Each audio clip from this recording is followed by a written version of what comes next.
আর যেই না পদক্ষেপ হয়ে গেছে বাবা যৌন ছুটতে ছুটতে গিয়ে বলছে ও বাবা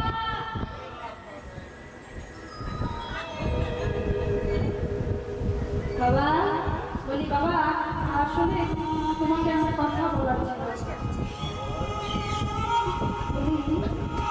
যেজন বাবা মা তাদের অভিশাপ কখনো লাগে বলে লাগে একটা সময় লাগে যখন বাবা মা কাঁদতে কাঁদতে কোনো অভিশাপ আচ্ছা বাবা আমি তোমাদেরকে কখনো কাঁদিয়েছি তাহলে এই অভিশাপ আমার কেন লেগে গেল তাহলে আমি যদি তোমাদের না কাঁদাই তোমরা যদি তোমাদের কাঁদতে কাঁদতে অভিশাপ আমায় না দাও তাহলে এইভাবে আমি হয়ে গেলাম কি করবো বাবা মায়ের আশীর্বাদ লাগে অভিশাপ লাগে না তাহলে এটা কেমনে হলো প্রতিষ্ঠি দ্বারা দেখে বললো এদিকে আয় বাবা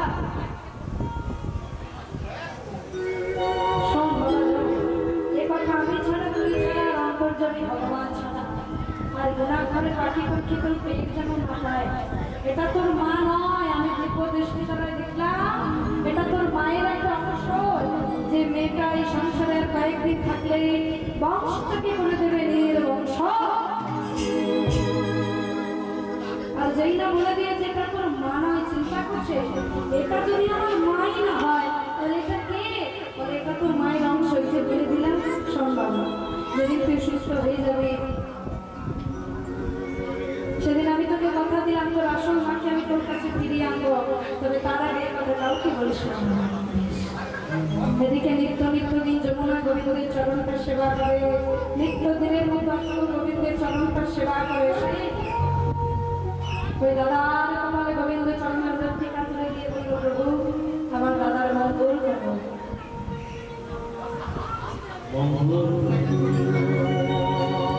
আর নিত্য দিন এই মঙ্গল কামনা করতে করতে দাদা 1 বছরের মধ্যে পুরো সুস্থ হয়ে গেল আর যখন দাদা সুস্থ হয়ে গেল বিশ্বব্রহ্মাণ্ডের মাটিতে সৃষ্টি হলো ভাই ফোঁটা বা ভাতৃ দিদিয়া আর এই জন্য আমরা বলি বাবা যেহেতু যমুনা থেকে সৃষ্টি হলো এই ভাই ফোঁটা আর ওই কৃষ্ণ ভক্তের কৃপায় যাতে দাদা কিংবা ভাইয়ের আরো মঙ্গল হয় তাই আমরা বলি যমুনা দেয় জনকে ফোঁটা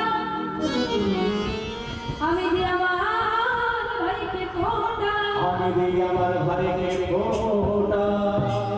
বলে ভাই ফোঁটা সৃষ্টি হয়ে গেল প্রশ্ন 2 নম্বর প্রশ্ন হয়ে গেল এবার তৃতীয় প্রশ্ন হইল সুদর্শন চক্র তাই তো এটা এবার জানবো তার আগে যেতে হবে প্রশ্ন শুরু কার সূর্যদেবের কারণ কথা দিয়েছিল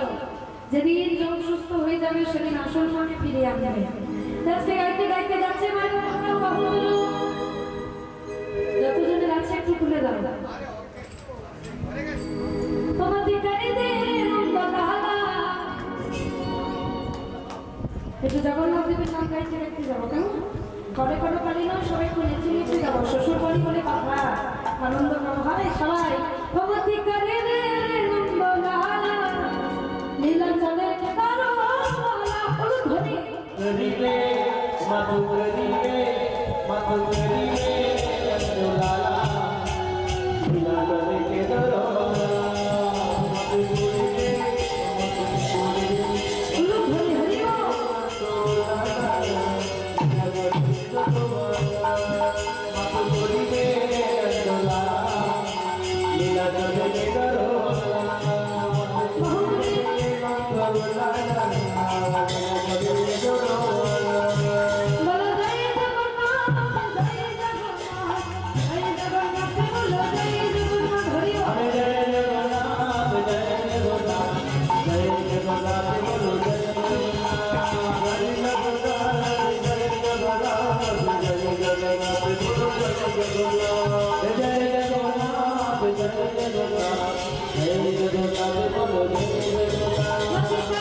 এবার গাইতে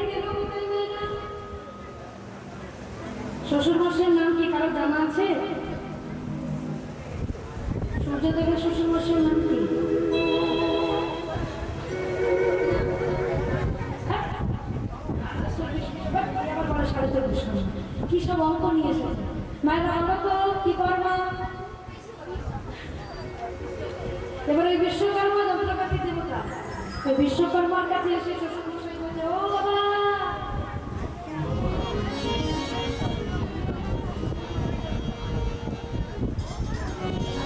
কেমন আছো বাবা আমার শাশুড়িরা কোথায়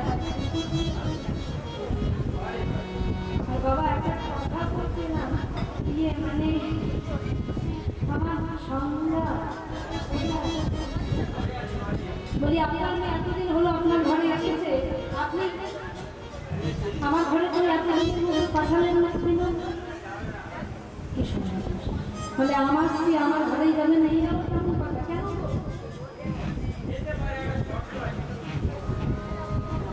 কি শব্দ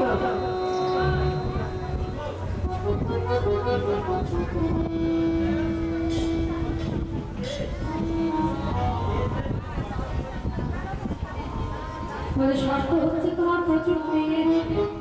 পেজ একটু কমাতে হবে আচ্ছা বলো কতদূর পেজ কমাবো বলো বলে বেশি না 12 গুণ পেজ বলে এটা কম হয়ে গেল বলে আচ্ছা বেশ ওই 12 গুণ কেন 24 গুণ যদি পেজ তুমি কমিয়ে নাও তো কমিয়ে নাও তো আমার স্ত্রীকে আমি ফিরিয়ে দিয়ে দেবো আমার পুত্রকে কথা দিয়ে এসেছি বলে তাই হলো এবার ওই 12 গুণ পেজ কমিয়ে নিয়ে সূর্যদেবের দেহ থেকে সৃষ্টি করলো সুদর্শন চক্র এই সুদর্শন জামাতার হাতে তুলে দিয়ে বললো জামাতা এই সুদর্শন তোমার থেকে সৃষ্টি হলো ঠিকই তবে এই সুদর্শন ভগবানের জন্য সৃষ্টি করা হলো যেদিন ভগবানের সময় হবে সেদিন ভগবানের সেই সুদর্শন নিয়ে ফিরে যাও তোমার সঙ্গে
এবার ওই সংজ্ঞা ছায়াপতিকে পুনরায় নিজের দেহে মিলিত করে দিল আর যেই না মিলিত করে দিয়েছে তার তো সংসারে কোনো জ্বালা রইল না এবার খালি একটাই জ্বালা একটাই চিন্তা তিনটে ছেলে মেয়ে তিনজনের বিয়ে করতে দিতে হবে তার জন্য প্রথমেই আছে বাড়ির ছোট মেয়ে যমুনা তাকে মেয়েটার বিয়ে দিতে হবে আর বিয়ে দেওয়ার জন্য পাত্র খোঁজাখুঁজি চলছে এমন সময় দেখেছে মেয়ে বাবাকে বাবা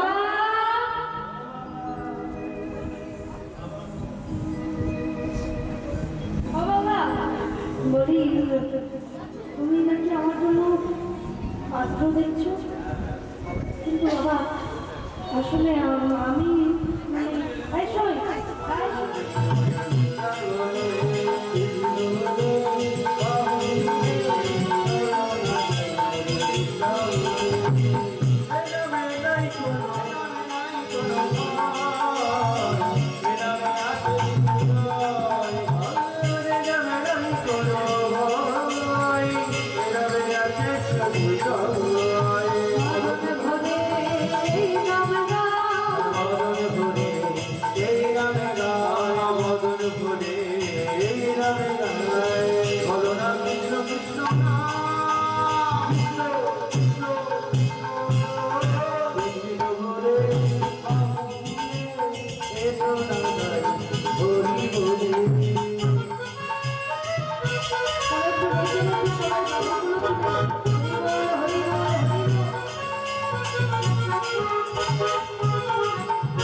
আমি বলি সবাই একেবারে এসো না, এবার ধীরে ধীরে এসো, কারণ ছোট্ট জায়গা।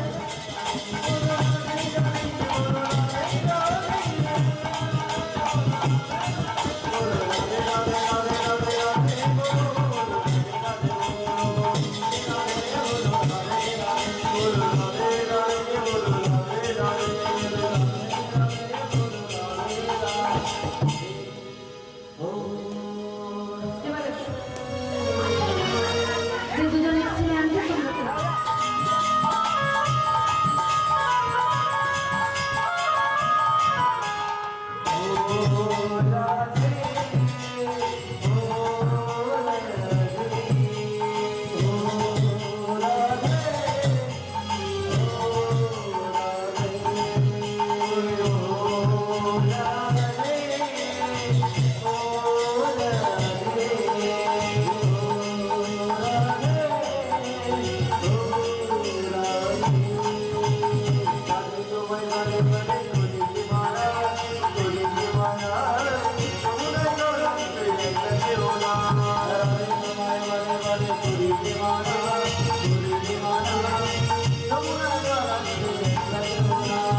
Oh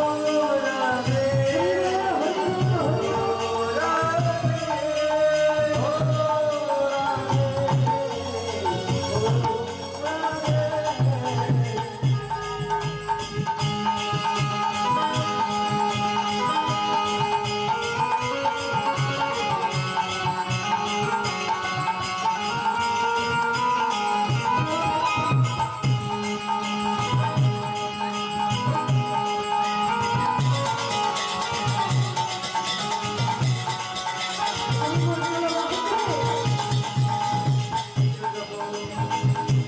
ভালোবেসে বলো জীবন ভালোবাসার জন্য